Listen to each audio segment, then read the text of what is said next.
Great. So this question, Lily Windows, brings us into the realm of inventory. Now, inventory is a big balance. It's an important balance for two reasons. Um, there's kind of inventory on the statement of financial position. This is a current asset, and when the assertions here are that the inventory exists, it is complete, it is valued at this amount,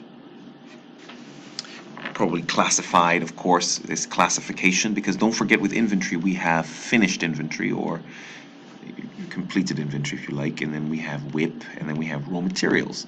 So it's really important to, and as you can imagine with WIP you can already see the potential for fraud with the valuation. So inventory is big, it's a big issue.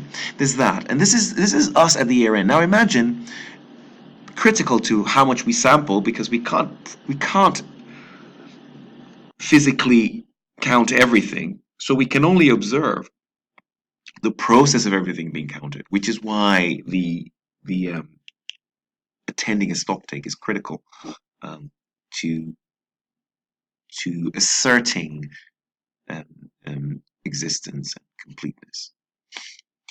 So this Lily house or Lily window have all these issues. Now, if we want as much independence with the counting, I mean, if ultimately we could count it, we would, but we can't, and we don't. We observe. So we should attend the stock take. If you could attend, now this question isn't asking about perpetual stock takes, which is where businesses are so large they do this they divide up their warehouse into several sections and then count them periodically, typically once a month, maybe count a particular area if you like. Anyway, so here you again some very good points. Key point here is you don't want the warehouse manager supervising. I mean, why would you want that? The man is, or the woman, if you like, is part of the system.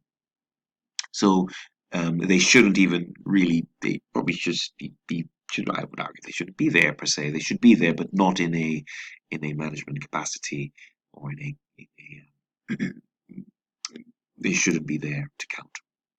You need an independent official like you've talked about here.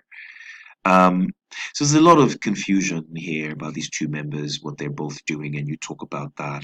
Um, what you don't want is two people who are in cahoot or so very clear responsibilities as someone who's counting and someone who's writing down.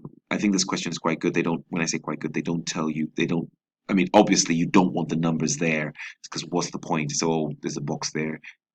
You want them to count the box and then write the number in, not say, oh, are they the 17? It says 17 on the page. How many are in there? Oh, there's, of course, he's going to say 17 because he can't be bothered to really count it.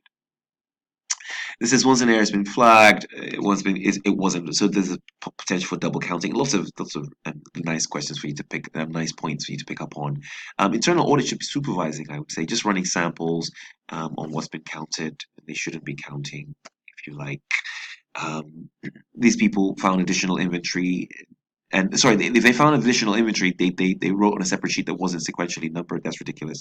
You need to keep good records. How do you know you're going to get things mixed up? How do you confirm all the sheets are still there?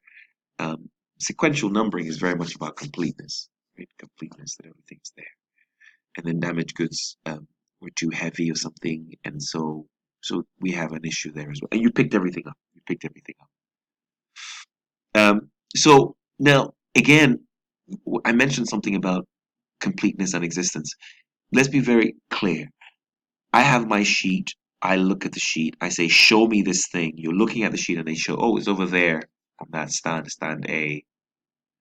Well, it exists, right? Because I've looked on the sheet. Because you see, the sheet is what makes up what ends up on the statement of financial position. The sheet is the list of all the everything, and you add everything up, and then it goes on to the statement of financial position. So I want to know, you're telling me this thing on the sheet exists in the warehouse. Great, thank you. I've done that test. My next test is to ask, you see this thing over here, is it on the sheet? The truth is, for inventory, you would imagine that everything on the sheet would be in the warehouse would be on there because after all, they're assets. You want to show them.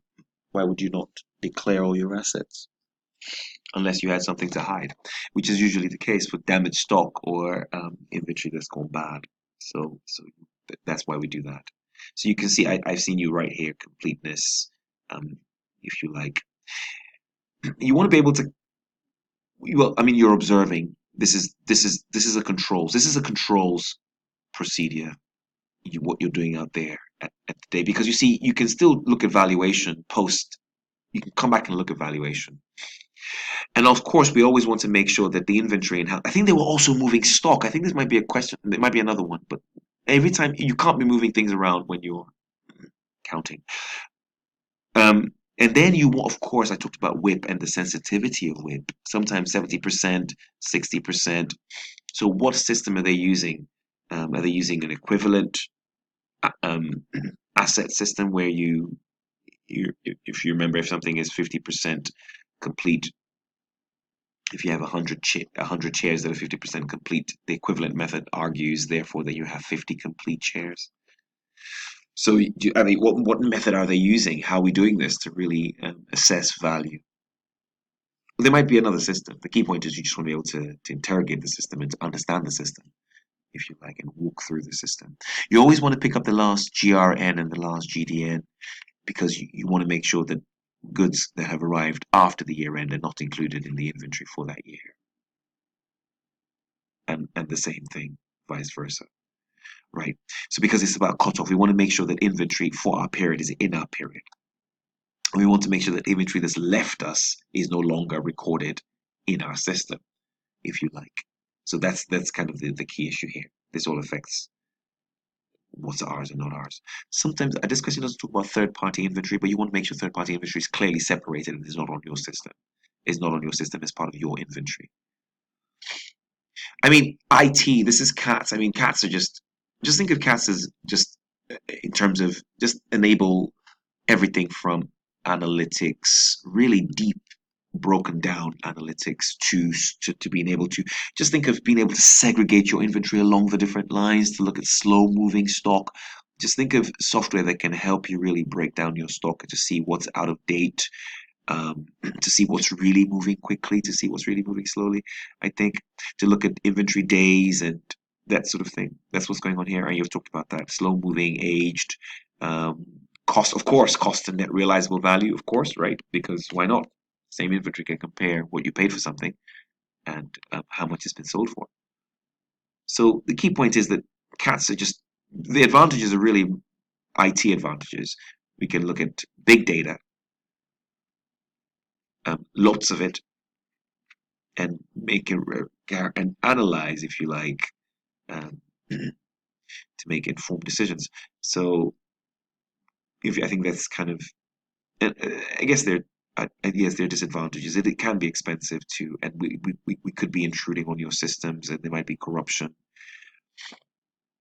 But it can be costly. This is the key point. This is cost is the issue, and the question is what we're just trying to decide on what system we use because we need to make sure that our system can integrate into your system. There might be firewalls, there might be issues, and if it's only for a brief period. So it depends on the size. It has to be worth it because maybe you're not such a big company. Maybe you don't need that degree of CATs. And let's be careful with CATs. When we talk about CATs, what we're really saying here is we can come in and extract the data from your information. We can literally just pull it out. Or we might have software that can go into your system, like moles. It's just thinking openly about it. And there's CATs as well. There's just sort of saying, let's throw in, we're testing the system. Let's throw in dummy information into dummy test data into the system and see whether the system can react, how the system reacts. So good question, good as well. I thought you did this really well. Probably again around that 80%, sorry, 85%, 85%, sort of 24 out of 30 sort of range. Good work.